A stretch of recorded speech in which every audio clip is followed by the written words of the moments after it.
Welcome back into Talking Fitchburg. Special guest today, the top of the hierarchy.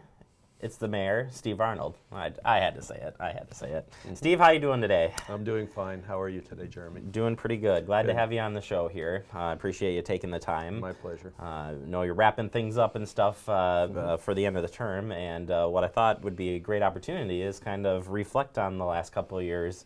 And really, you've been in city government for quite a while now, being on council before being mayor here. But today we're going to focus on those accomplishments and the things you've learned throughout the last 2 years. So looking forward to the conversation today. So I appreciate you taking the time. So we'll kick it off with, you've been the mayor now 2 years. What is it like to be the mayor of Fitchburg? You can say that now. Yep. Well, there's two things that were most surprising to me.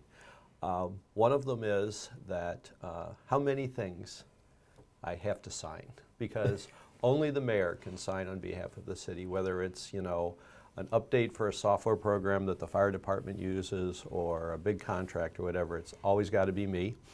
And of course, I'm only to sign things that I'm authorized to sign, so there's always got to be backup paperwork. So I say, all right, I know to sign this thing. So I sign things for a time every two days a week. I come in and just sign things. The other thing is that we have a terrific professional staff that in many cases have a long history with the city. Yet when you're mayor, they come and ask you if it's okay if they do something, apply for a grant or talk to the press and say, like, what do I know? But I got used to both of those things. And so those are kind of the ministerial things that you do just because there has to be somebody to do them, and it's the mayor's job. That's one thing about being the mayor. The other thing is, it may be in dispute, but I feel that it's important for the mayor to empower staff and to challenge them to go beyond business as usual. Whether it be emerging technology or new challenges or simply discovering better practices at other cities our size around the state, around the country. How could we be doing things better? How could we continue to be leaders in some of the areas that we've been leaders in historically, like sustainability, recycling, zoning. So I think that that's an important role for the mayor. I've worked under, you alluded to me being on the council. I was on the council for 10 years and served under 3 different mayors, and they had dramatically different styles. And I felt that I admired the Jay Allen administration because Jay also felt that. He worked to learn things and to, he was more of an activist. And I feel like I did that too. What about looking at the residents? Talk about serving the residents and what you learned being in the mayor role, because you did a lot of listening sessions. Sure. Certainly you were out there for different events and stuff. So what did you learn from that aspect? Well, first of all, when you campaign citywide, you have to venture into parts of the city that you may not be as familiar with, and so new issues come up. And I pride myself on the fact that I did try to reach out to as many different kind of geographical and cultural and religious and ethnic communities. I had 22 monthly listening sessions, and since I was at doors every single night for several months, I canceled I didn't have them the last of my two-year term, but I think it's really important for a mayor and for alders for their district to get out and talk to people. It's one of the things I enjoyed the most. Of course, I've had the 7 campaigns total, 2 for mayor and 5 for the council, and getting out and visiting the geographical nooks and crannies of Fitchburg, be it the big horse farms at the south of the city or getting into some of our oldest garden apartments in the north of the city. Very different concerns. One of the things that struck me the most was how disconnected the north of the city is from the rest of the city. You know, we were out trying to get out folks to vote and take a stake in their democracy, and said, do you know you can early vote now? And I said, oh, that sounds convenient. How do you do that? He said, well, you just go over to City Hall anytime during business hours. And they would say, that doesn't seem very convenient. Why should we have to go down to Martin Luther King Boulevard to vote when we live in Fitchburg? I said, no, we have our own City Hall. And I said, we do? Where is it? I said, well, it's down on Lacey Road. Did you know we had a library and a senior center down there? And many of our residents have never been south of McKee Road. They may use transit to get around. Our transit's oriented toward taking them into Madison. And so you start to get the picture that those people that show up at City Hall with needs that are very important to them and that we listen to all the time are not all the needs that we see in the city. And so I really challenge the new mayor and the new members and continuing members of our council to get out and reach out to everyone in the city. And the less likely you are to hear from them, the more important it is to get there. Absolutely. And we kind of went into another question that I had here, and it was something that you learned about the city, so or that maybe you didn't know. So when you take the mayor role, certainly you're presented with a lot of stuff, and there's a lot of things happening. But you mentioned about the north side, you know, learning some of the needs up there. But is there something that comes to mind that you learned through the last 2 years about our city that just is something that it's a good take home, or? Yeah, I would say I had always said over the years that the hardest job that an elected official has is connecting in the minds of residents the services you get all year long, such as, you know, FACTv, but streets and public safety and senior services and every other thing that we do, connecting those with the tax bills that you get in December and the assessment notices you get in May or June.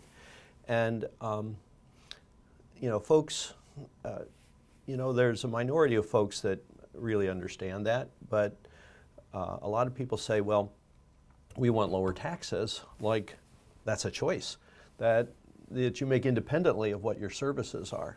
So in the role of mayor and having to do the budgets and work with every city department, you start to understand where our $23 million that we levy every year goes and how important it is to keep the ongoing business of the city going in a smooth way, not dislocate it. I'd say one of the most damaging things that has been proposed but has not been done under during my tenure on the council or as mayor is across the board cuts. We did have furloughs, you might remember, back during the crash, during the J. Allen administration. That was very dislocating, very damaging. You just imagine if you were a small business owner and someone said, okay, you got to do with 10% less. There's all kinds of things that are programmed in, and so really the way to reduce tax rates is to raise revenue. And the way we raise revenue, there's two ways you could raise tax rates, but another way is to raise the value of the city. And that's by attracting the right kind of development. And you need to do it in a way, all development comes with a perpetual promise to provide services and to maintain infrastructure. So you always have to look at the net.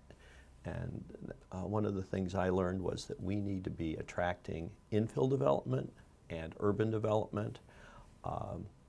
New low-density greenfield development really hurts us. And so my emphasis has been to try to get away from that. It doesn't mean that we won't continue to maintain our suburban neighborhoods that are basically a financial drain on the city, but we're going to continue to offer that choice. And we have to understand that the urban development and Infill development makes our infrastructure more productive without requiring any more infrastructure, and urban development is a plus for our city bottom line. And I would say that learning really how things are connected fiscally and what the real drivers of our tax rates are was very new to me. And I learned it over 2 budgets. The new council and the new mayor will have the 2017 budget. It's oftentimes people say, "What? Your term is over already?" And I do believe with our system of government and our size of city that 2-year terms are appropriate. But you know, you only really get to go through 1 budget year where you're managing your own budget. The next one is mostly on your successor. All right, we're going to take a quick break. Steve's going to stick with us through the next segment. We'll be right back. It is Talking Fitchburg. Welcome back into Talking Fitchburg. Joining me this morning, Steve Arnold, Mayor of Fitchburg. We're going to continue on here with the interview. And Steve, I want to go back to the staff. And I'm a little biased because I'm part of the staff, and I think our staff are second to none. But when we were kind of pre-talking about the interview here, you had mentioned to me it was like taking a big ride along, Yes. with like you could do with the police department or something. Sure. So talk a little bit about what you've learned here with the staff, and we kind of talked about it, but Sure. Well, in Fitchburg, you can any citizen can apply for a ride along and ride along with the police. You can also ride along with our emergency dispatcher, sit by their elbow and listen to them take calls, or ride along with a snowplow driver. All very interesting things, and anybody that does that is always amazed at like what are the details that fill up their shifts and so on. And I liken being mayor to this amazing 2-year ride along where I get this privileged seat to see what everyone does in every department. You know, you're not in with the social workers in the senior center during their confidential interviews with their clients, but you are aware of what they do, what our EMS district does, how we maintain our infrastructure, what are all the details.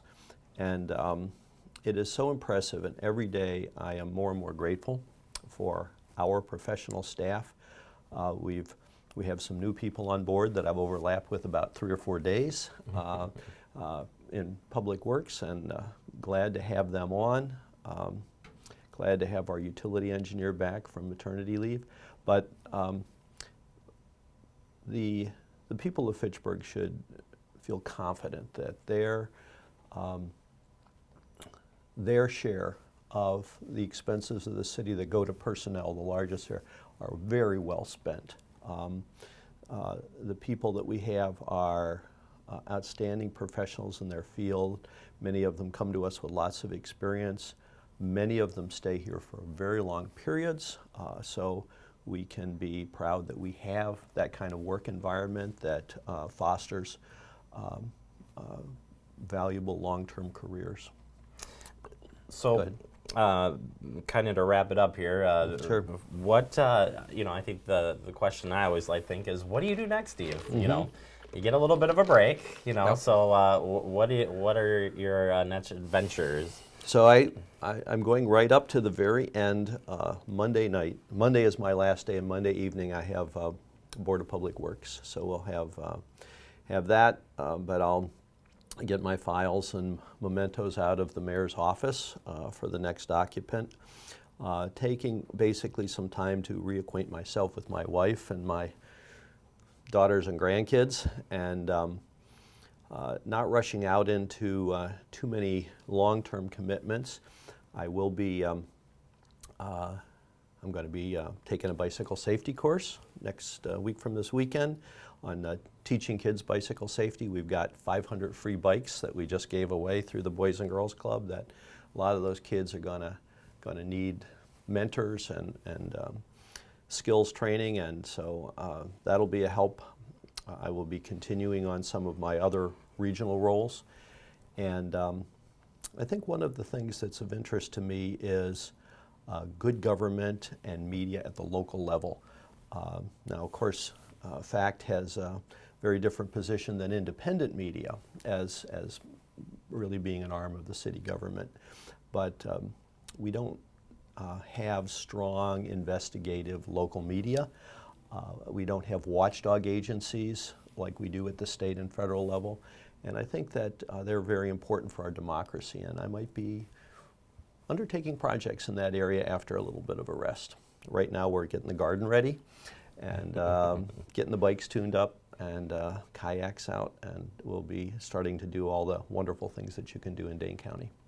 Well, I know you've earned the time off, Steve. It was a pleasure to work with you, certainly, at least from the staff level here. And best wishes to you in the future endeavors. And we appreciate you being on the show here.